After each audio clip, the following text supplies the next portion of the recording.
ফজরের নামাজে আলহামদুলিল্লাহ এমনি বুঝাচ্ছি, দাঁড়ায় থাকি তো ছেলে আমার উঠলে বাপ্পু তজু করে তো মসজিদের জামাতে যাইতে চেষ্টা করি। এটা আমার জিম্মাদারি। আপনাদেরকে কিছু বলা, এটা যদি আমার দায়িত্ব হয়, আমার সন্তানকে ঈমান আমল শিখানো, আমার বিবির ঈমান আমলের দিকে নজর রাখা, আমার মেয়ের ঈমান আমলের দিকে নজর রাখা, খোদার কসম এটা আমার আপনাদের চাইতে বেশি দায়িত্ব। আপনাদেরকে বলা এটার চাইতে ওইটা আমার কি বেশি দায়িত্ব। অতএব শেষ কথা এটাই, আযুকু আযাবাল খুলদি বিমা কুনতুম তা'মালুন। আল্লাহ বলে, বান্দা সেদিন তুমি আমাকে ভুলে গেছিলে, আজ আখিরাতে আমি তোমাকে ভুলে গেলাম।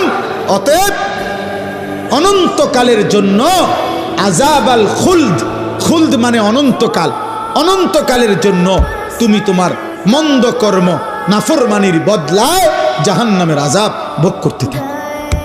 যা নাফরমান, আজ তোকে আমি চিনি না, যা এবার তোর কোন বাপ থাকলে তুই বল গিয়া তোর বাপের সুপারিশ করতে, যা তোকে জাহান্নাম থেকে বাঁচা। আল্লাহ যদি কারো জাহান্নামের ফয়সালা দেয় একে ফিরাবে কে? নবী তো সুপারিশ করবে, নবী ফয়সালা দেবে না। আপনি না বুঝলে আবার জিগায়েন বালা হুজুরে, বুঝের হুজুরে জিজ্ঞাসা করে, বুঝমান আলেম কি? নবী সাল্লাল্লাহু আলাইহি সাল্লাম সুপারিশ করবে।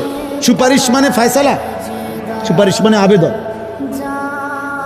আবেদন দরখাস্ত মানে ফয়সালা।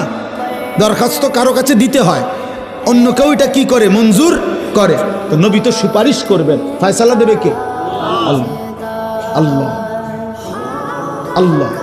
এজন্য নবীজিকে আল্লাহ বলছে, বন্ধু এ পরিমাণ আমি জাহান্নাম থেকে মুক্তি দেব, আপনার উম্মত জান্নাতে আমি এত বেশি পরিমাণ দেব, আপনার মুখে হাসি ফুটবে, আপনারে খুশি করাবো, আপনারে